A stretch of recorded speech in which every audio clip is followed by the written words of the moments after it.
खबरों के सिलसिले को आगे बढ़ाते हुए अफसोसनाक खबर शामिल करते हैं तांल्यावाला के थाना गढ़ के नवाही चक 456 गाबे के, जहां नामालूम मुल्ज़मान ने रात की तारीकी में करियाना की दुकान और ऑयल एजेंसी को लूटने के बाद आग लगा दी।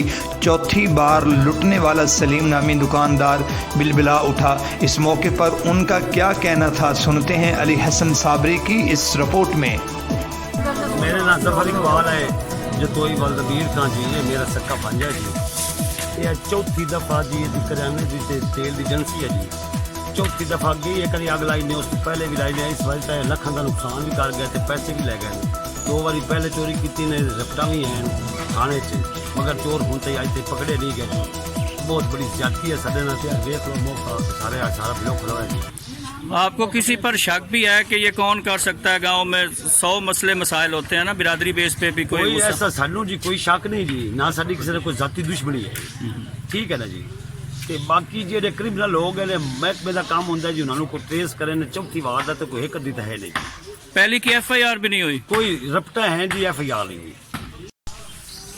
मेरा नाम सलीमुल्लाह वाला खादिम हुसैन है, 456 रिहायशी हाँ। कल मैं सौरियां ते गया, शादी आई, रात नूं बखू आए होया कि तेल वाली एजेंसी है, एक नाल किराने की दुकान है। तेल वाली एजेंसी के नुक्कर तो सन लाई ने, सन ला के ते किराने वाली दुकान है, वो पैसे चाहे काउंटर चो, मुड़ उस तो बाद उन्होंने आग ला छड़ी है।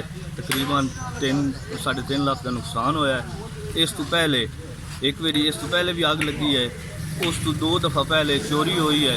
असा रपट भी थानेदार की कराई है।